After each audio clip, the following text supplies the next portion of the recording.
তিনি 4 सालाव बारहाकतरिया मनि फिल्ड बिसे सिनसिबा कामनरुबि आजादिका अमृत महोत्सव पान्डानि बिसिंतै फिज कियस्क बागमनि पान्डा खाइजाका प्रधानमन्त्री मत्स्य सम्पद योजनानि बिसिंतै आसामनि पान्डा चेसुरुबेका हास्तेनि आतांगबिदुनि मन्त्री प्रेम कुमार रियांगनो कारिब कुबुनि आदंर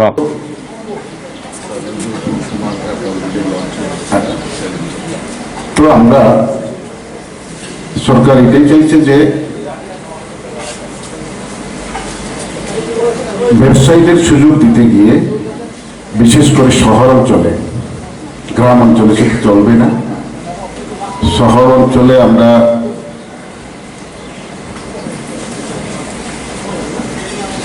গাড়ির মাধ্যমে মাছের ব্যবসা করা একটা সুযোগ দেওয়া, একজন বেনিফিশিয়ারিকে স্বনির্ভর করে তোলা।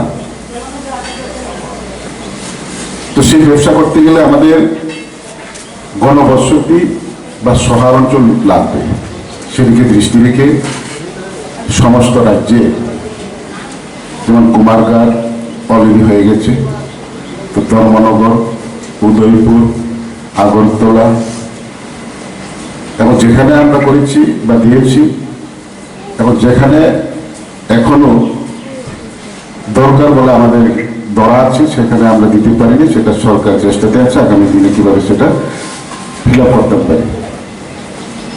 তো এটাই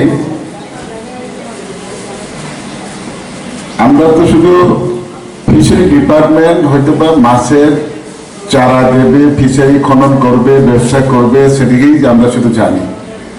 কিন্তু যারা একটু নিডি, সে মাছের ব্যবসা করতে ভালো জানে কিন্তু তার অর্থের অভাবে বা তার কোনো জায়গা ঠিক নির্দিষ্ট না থাকাতে বা শুধু এক জায়গাতে বসে ব্যবসা করা, তার থেকে হয়তো বা একটু লাভবান হবে, সেদিকে দৃষ্টি রেখে এই একটা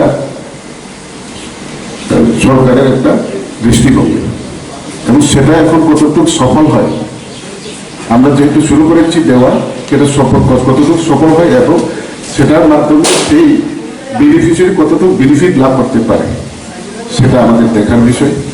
তাতে যদি সেই বেনিফিশিয়ারি বেনিফিট বা তার অর্থ উপার্জনে যদি সক্ষম হয় বা লাভ হয়, তাহলে হয়তো সরকার আগামী দিনে সেটাকে আরো বেরিয়ে দেওয়া সেটা চেষ্টাও রাখবে। নতুন কিভাবে কি করতে পারি, যারা অভিজ্ঞ আছে, অফিসার আছে, তাদের সাথে আমরা আলোচনা করি এবং আগামী 17 তারিখে আমি দিল্লিতে যাব। 18 তারিখে সমস্ত ভারতবর্ষের সমস্ত স্টেটের ফিশারি মন্ত্রীদেরকে নিয়ে আমাদের একটা মিটিং আছে।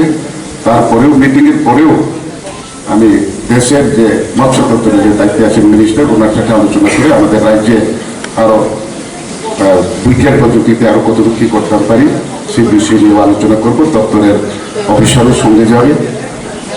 তো এরকম রাজ্য সরকার অনেক চিন্তাধারা আছে এবং করছে এবং আগামী দিনে করবে, এইটুকু বলে আজকে শুভ সকাল সবাইকে। আজকে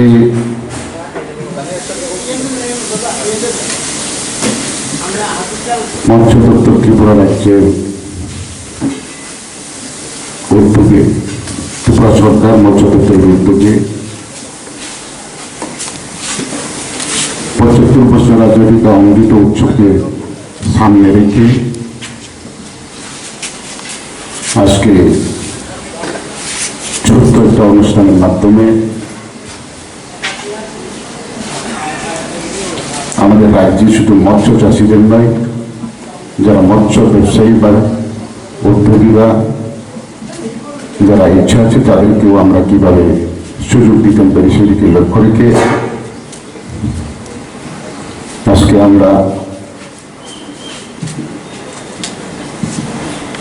গাড়ি বা মোবাইল টিম হিসেবে মাছের ব্যবসা করার একটা সুবিধা দেওয়া, সেটা উদ্ঘাটন হবে এবং আজকের এই অনুষ্ঠানে উপস্থিত দপ্তরের আধিকারিক,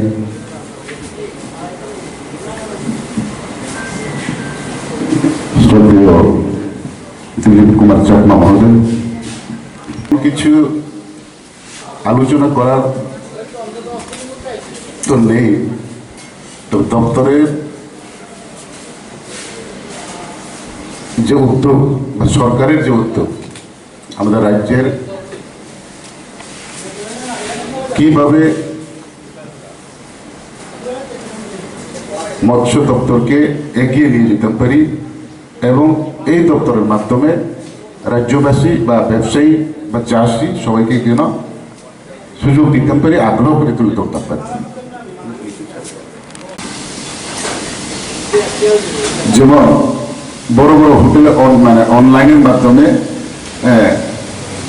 যেটা অর্ডারগুলো দেওয়া যেতে পারে, কিছুক্ষণ আগে আমরা এখানে আলোচনা করেছি। সেটাও যদি যেমন আগরতলা একটা রাজধানী শহর, এখানে যদি আমি ফর এক্সাম্পল আমি যেখানে থাকি সেখানে যদি আমি অর্ডার দিয়ে এই গাড়িটারে আনি যে হ্যাঁ আমি এত কেজি মাছ নেবে, হয়তো 2 পিস মাছের জন্য উনি যাবে না, হয়তো আমার প্রয়োজনে ঘরে একটা অনুষ্ঠান আছে, হ্যাঁ আমি কিন্তু বাজার থেকে মাছ আনতে হবে, তখন আমার 15 কেজি মাছ দরকার। তো আপনি 15 কেজি মাছ আমাকে বাড়িতে এনে দিয়ে দিবেন। তো তার সাথে সেখানে যারা প্রয়োজন তারা 1 কেজি 1.5 কেজি যেমন সকালে যারা ফেরিওয়ালা মাছের ফেরিওয়ালা যারা আছে তারা হ্যাঁ কান্দে করে ঘুরে ঘুরে যে বেশি সেরকম অর্ডারের মাধ্যমে তারও সুবিধা হবে। তো সেটা যদি চলে এই আগরতলায়, তাহলে আগরতলা বিরাট একটা এলাকা, তাতে এই একটা গাড়িতে হবে না। যদি সেই আজকের যে উদ্বোধন আজকে যে ওয়েস্টে আমরা দিতেছি সেটা যদি ভালো একটা লাভবান হয়, তাহলে এই অঞ্চলে বা এই আগরতলা শহর এলাকাতে একটা না আরো একটা চলবে। তো আমাদের এখন দেখার বিষয় হচ্ছে যে বেনিফিশিয়ারিকে আমরা আজকে তুলে দিয়ে দেব, উনি যদি মনোযোগ সহকারে কাজ করে তাহলে আমি আশা করি সেটা তার লাভ হবে এবং তার এই ব্যবসার মাধ্যমে আগামী দিনে তার অর্থনীতি পরিকাঠামো তৈরি হবে, অর্থনীতি বাড়বে, সংসার ভালো চলবে। যদি সেরকম সেটা বাস্তব হয় তাহলে আগামী দিনে আরো সরকার কোন জায়গাতে কত কি করা যায় সেটা সার্ভের মাধ্যমেও আমরা উদ্যোগটা নেওয়ার একটা প্রচেষ্টা আছে। তো আমি এটাই বল দপ্তরের সমস্ত